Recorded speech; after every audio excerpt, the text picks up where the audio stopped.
The smell of coffee is in the air. It must be time for another episode of The Art of Struggle. Welcome to another episode of my podcast called The Art of Struggle. You can hear me rant about art, video games, movies, pop culture, CGI, the industry, and much, much more. My name is Fatai, and I'll be your guide as we explore the world of CG, pop culture, and the people who make it all possible. Let's dive in. It seems today, Xbox is testing voice commands for Xbox One via Amazon Alexa and Cortana. See, this is interesting because before I even dive into the article, there was a point in time when the Kinect was this awesome voice command system in the sense that you could do pretty much anything. Volume commands, turn on, turn off. You could tell it to go to Netflix. When you even got into Netflix, it can go as minute as next episode or next, and it would slide from your categories and different things like that. But for some reason, they left that in the dust. They nicked it. They just were like, no. They cut down the features that it could do, and it was just ever since. But now I think they're trying to find their way back to that because it was just such well-received technology that it didn't make any sense for them to just annex it out of the entire Xbox One universe. So yeah, let's dive into the article and see what's been going on.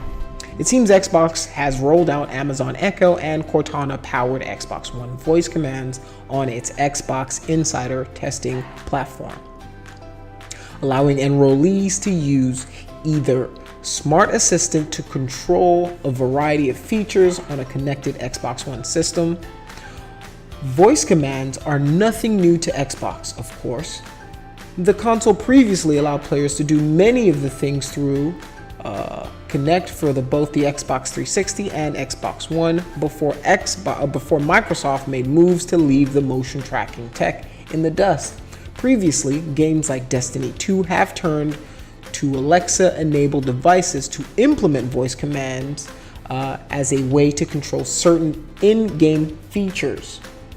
The Alexa and Cortana integration being tested by Xbox through the Insider program takes that one step further and allows Xbox owners to turn their systems on or off, launch games and apps, control media, grab screen captures, start and stop mixer broadcasts, and much more.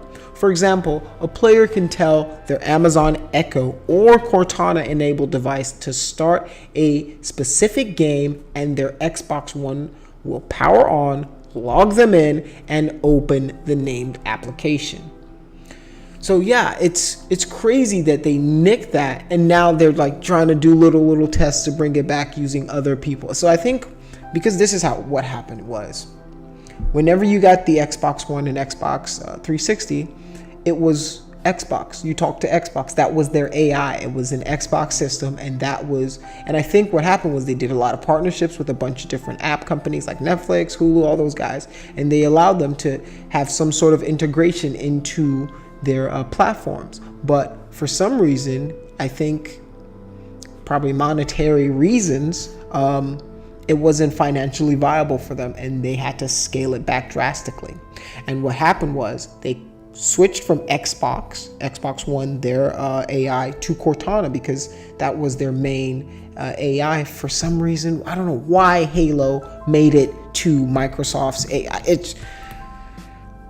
I love Halo probably more than but it just didn't make any sense. Yes, it was one of your flagship games, but why are you taking an AI, a corrupt AI at that, from a video game and using that as your whatever? Microsoft, do your thing. Do you, boo? But yeah, so this new version, it'll allow you to do a bunch more things. So they posted in their subreddit, and there's like a lot of commands that you can check out on there, but some of them include like telling your Xbox to turn on. You can tell it to start a game like Sea of Thieves. You can tell it to pause. You can tell it to record things. You can tell it to start a party. You can say, hey, Alexa, start Rocket League, or open Netflix. If you'd like to enable this skill, you can just go to party in the skills section of your Alexa app. Alexa, I'm sorry I called upon you. But that's, yeah. Now you'll be able to tell Alexa to do it and my Xbox will turn on.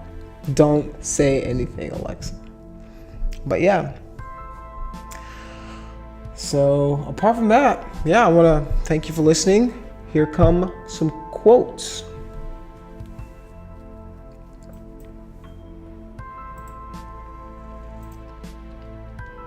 Today's quotes come from The Art of War by Sun Tzu.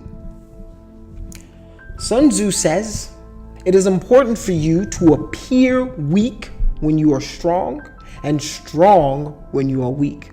So if you've never read The Art of War by Sun Tzu, Sun Tzu was a general in a very long time ago in a bunch of dynasties that I can't remember right now. But he was the general of an army and he led many battles. And I think people still debate who Sun Tzu really was.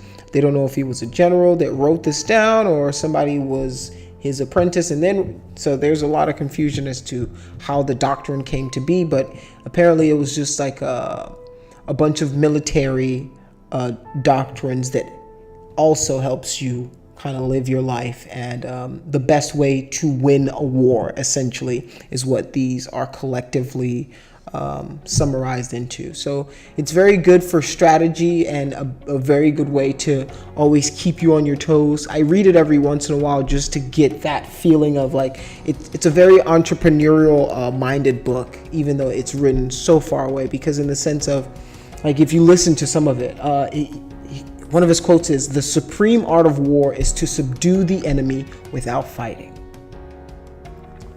Another good one, and this is probably the last one I'll leave you with, is, "If you know the enemy and know yourself, you need not fear the result of 100 battles. If you know yourself but not the enemy, for every victory gained, you will also suffer a defeat. If you know neither the enemy nor yourself, you will succumb in every battle." And that is the kind of wisdom and advice that Sun Tzu often gave. And it was very, very influential because it won him a lot of wars, it won him a lot of awards in his campaigns and stuff like that. So yeah, if you definitely like those quotes, definitely check out The Art of War by Sun Tzu. It's a really good read. It's always good to get you in that spirit. I'll leave you with one more just because they're so impactful. "Supreme excellence consists of breaking the enemy's resistance without fighting." One of my favorite ones probably is, "Let your plans be dark and impenetrable as the night. And when you move, fall like a thunderbolt." I mean, I'm not a warrior, but that shit gets me pumped. I want to thank you for listening to another episode of The Art of Struggle. I want to remind you that the life you want is on the other side of your struggles. Keep drawing, keep painting, keep singing, keep dancing, keep designing, keep programming, keep doing your art. You can catch any of these episodes on YouTube. Follow me on Instagram, Facebook. You can listen to them on iTunes, Spotify, pretty much wherever you get your podcasts. My name is Ty. I want to thank you for listening to another episode of The Art of Struggle. Goodbye.